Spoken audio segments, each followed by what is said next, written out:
சென்றது நீ மீளாது என்று புதிதாய் பிறந்தோம் என்று பாரதி சொன்னாலும்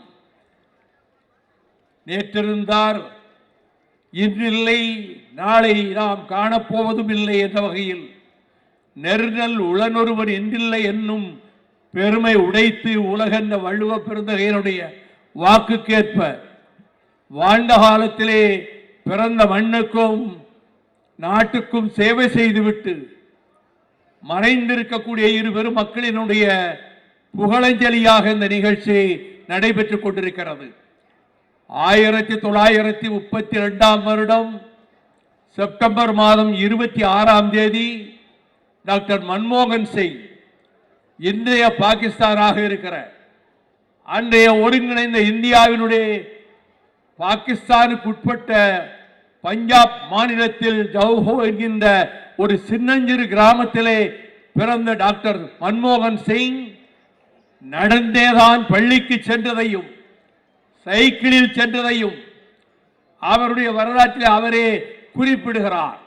அதன் பின்னர் லண்டனிலே இருக்கக்கூடிய கேம்பிரிட்ஜ் பல்கலைக்கழகத்திலும் ஆக்ஸ்போர்ட் பல்கலைக்கழகத்திலும் பட்டங்கள் பெற்று அதன் பிறகு அவர் தமிழ்நாட்டிற்கு வந்து பொருளாதார துறையிலே பஞ்சாப் பல்கலைக்கழகத்திலே பொருளாதார பேராசிரியராக அவர் பணியாற்றியது மட்டுமல்லாமல் நிதியமைச்சருடைய அந்த குழுவிலே முதலிலே இடம்பெற்று பின்னர் நிதிக்குழு செயலாளராகவே இந்தியாவிலே பணியாற்றி அதை போல 87 முதல் 90 வரையிலும் அவர் உலக பொருளாதார கொள்கை கூட்டத்தினுடைய பொதுச் செயலாளராக சுவிட்சர்லாந்திலே பணியாற்றிவிட்டு 1991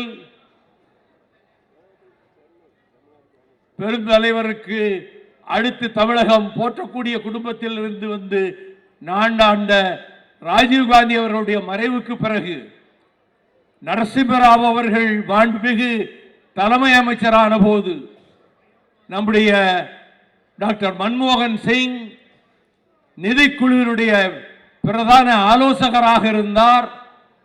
பின்னர் அவர் 1991 நரசிம்மராவ் தலைமை அமைச்சராக இருந்தபோது அவர் நிதியமைச்சராக்கப்பட்டார். அவர் நிதியமைச்சரான போது இந்திய பொருளாதாரம் நொறுங்கி கிடந்தது, ஜிடிபி பாதாளத்திலே கிடந்தது, வேலையில்லா திண்டாட்டம் மக்களை வாட்டியது.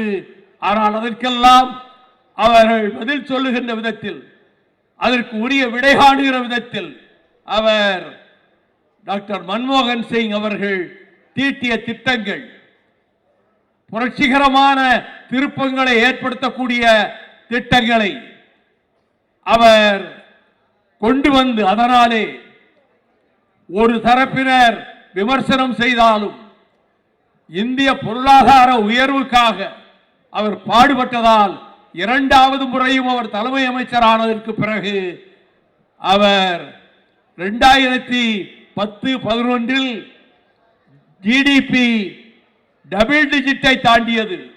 10.3% மன்மோகன் சிங் அவர்களுடைய முயற்சிகளாலும் நடவடிக்கைகளாலும் பொருளாதாரம் உயர்ந்தது, ஏற்றுமதி வளர்ந்தது, வறுமை சற்று நீங்கியது. அப்படிப்பட்ட டாக்டர் மன்மோகன் சிங் அவர்கள் அளவற்ற அன்பையும் பாசத்தையும் அனைவரிடமும் காட்டினார். அவர் தலைமை அமைச்சராக இருந்தபோது 2 செய்திகள். ஒருமுறை நான் ஈழத்தமிழர்களுக்காக நீங்கள் உதவி செய்யக்கூடாது என்று சொல்ல போன போது அமைதியாக புன்முறுவல் பூத்தவாறு சில காரணங்களை சொன்னார். அதன் பிறகு பெருஞ்சித்திரனார் அவர்களுடைய பேர்த்தியும் தலை சிறந்த கவிஞருமான சகோதரி அங்கேயர்கண்ணி இலங்கைக்கு சென்று ஈழத்துக்கு சென்று வல்வெட்டித்துறை போன்ற இடங்களை எல்லாம் பார்த்துவிட்டு திரும்புகிற போது சிங்கள ராணுவம் பயங்கரவாதத்தை அரங்கேற்றிக் கொண்டிருந்த ராணுவம் அந்த சகோதரியை கைது செய்து சித்திரவதை கூடம் என்கின்ற அறையிலே 4 நம்பர் ரூம் என்று அதற்கு பெயர், அதிலே அடைத்து வைத்தார்கள். அன்றே எனக்கு செய்தி வந்தது.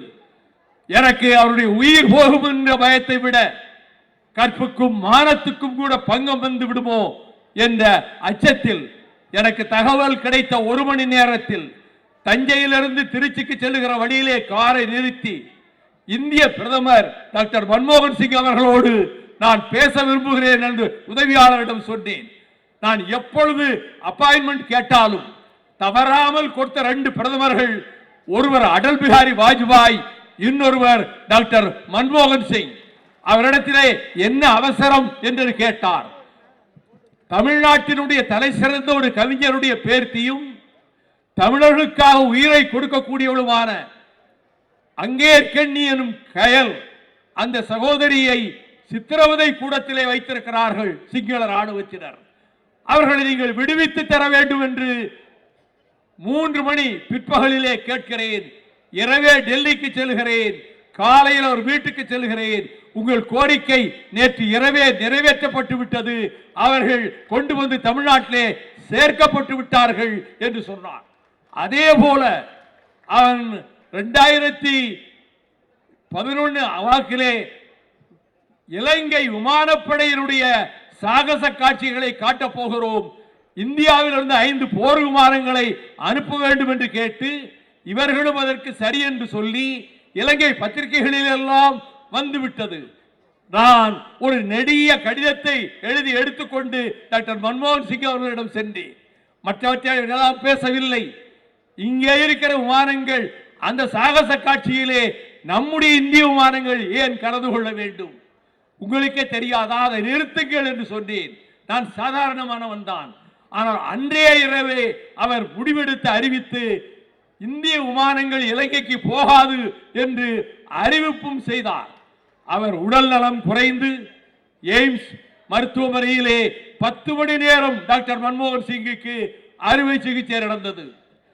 10 மணி நேரம் அறுவை சிகிச்சை முடிந்து அவர் கண் விழித்து பேசுகிற உரம் வந்த போது ராம்சந்த் பாண்டே என்கிற டாக்டரிடம் காஷ்மீரில் அமைதி திரும்பி விட்டதா என்று கேட்டார். உங்கள் ஆபரேஷனை பற்றியோ அறுவை சிகிச்சை பற்றியோ உடல்நலை பற்றியோ கவலையோடு நீங்கள் என்னிடம் ஏதாவது கேட்பீர்கள் நினைத்தேன். நீங்கள் இப்பொழுது கூட நாட்டை பற்றித்தானே நினைக்கிறீர்கள் என்ற போது, என்னுடைய உடல்நிலை என்பது சாதாரணம். அது வைத்தியம் செய்தால் குணமாகலாம், குணமாகாமல் போகலாம். ஆனால் இந்த நாடு நிலையானது.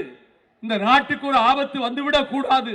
அதனால் தான் காஷ்மீரிலே அமைதி திரும்பி விட்டதா என்று நான் கேட்டேன் என்றார். அதை போலத்தான் மகாத்மா காந்தி தேசிய ஊரக வளர்ச்சி திட்டத்தையும் தகவல் அறியும் சட்டத்தையும் கொண்டு வந்து அவர் தமிழகத்துக்கு மட்டுமல்ல இந்தியாவுக்கே ஒரு புதிய மார்க்கத்தை ஏற்படுத்தி கொடுத்தார். டிமானிட்டைசேஷன், பண மதிப்பு குறைப்பு வந்தபோது கடுமையாக எதிர்த்தவர் டாக்டர் மன்மோகன் சிங் அவர்கள் என்பதை இங்கே நான் சுட்டிக்காட்ட விரும்புகின்றேன். அதை போலத்தான் மனதில் பட்டதை வெட்டொன்று துண்டொன்றாக பேசக்கூடியவர் தான் நம்முடைய EVKS இளங்கோவன் அவர்கள். அவர் கடைசியாக ஒருமுறை சொன்னார், நான் கட்சியின் நிலைப்பாட்டுக்காக எதிர்கட்சியினரை மற்றவர்களை சில நேரங்களில் வரம்பு மீறி தாக்கியிருக்கிறேன் என்பதை எண்ணி நான் வருத்தப்படுகிறேன் என்று கூட அவர் சொன்னதுண்டு. அப்படிப்பட்ட EVKS இளங்கோவன் ஈரோட்டிலே 8000 பேருக்கு பட்டா வராமல் இருந்தது. இவர் பட்டா கேட்டு இவரும் இவர் மகன் திருமகன் ஈவே ராவும் எழுதி அனுப்பினார்கள். திருமகன் ஈவே ரா மறைந்து விட்டார். பட்டா கொடுக்கின்ற உத்தரவு வந்தது. அதை பெற்றுக்கொள்ளுகிற நிகழ்ச்சியும் நடைபெற்றது. அப்பொழுது EVKS இளங்கோவன் அவர்களே போய் அதை நம்முடைய இன்றைய துணை முதலமைச்சர் உதயநிதி அவர்கள் கொடுக்க இதை பெற்றுக்கொண்டு அவர் சொன்னார், அவர் சொல்லும் போது டாக்டர் கலைஞரின் பேரன் பட்டா கொடுத்தார், பெரியாரின் பேரன் அந்த பட்டாவை பெற்றுக்கொண்டார் என்று சொன்னார். அவருடைய இழப்பும் தமிழகத்தினுடைய இன்றைய அரசியல் பொது வாழ்விலே இங்கே ஒரு ஆளுநர் இதுவரை இல்லாத அளவுக்கு குளறுபடிகளையும் அநீதிகளையும் விளைவித்துக் கொண்டு சவாலுக்கு அழைத்துக் கொண்டிருக்கிறாரே, இந்த நேரத்தில் இந்த ஆளுநர் தூக்கி எறியப்பட வேண்டும் இந்த ஆளுநரை டெல்லி அரசு திரும்ப பெற்றுக்கொள்ள வேண்டும் என்பதை வலியுறுத்துவதோடு இன்னொன்றையும் இங்கே பதிவு செய்ய விரும்புகிறேன். ஒவ்வொருவருக்கும் ஒரு கருத்து சுதந்திரம் உண்டு. காங்கிரஸ் கட்சிக்கு யார் தலைவராவது, இந்தியா கூட்டணிக்கு யார் தலைவராவது, அதற்கு ராகுல் காந்தி தான் பொருத்தம் என்று தளபதி ஸ்டாலின் அவர்கள் சொன்னார்கள். வேறு யாரோ ஒருவர் ஒரு மூலையில் இருந்து கொண்டு ராகுல் காந்திக்கு அது வாய்ப்புக்கு கொடுக்க கூடாது, எனக்கு தர வேண்டும் என்று அவர்கள் சொன்னார்கள்.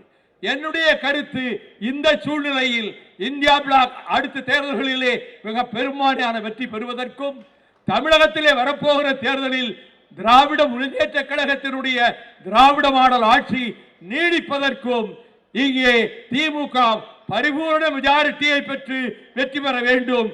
அடுத்து வருகிற தேர்தலில் இந்தியா கூட்டணி வெற்றி பெற வேண்டும்.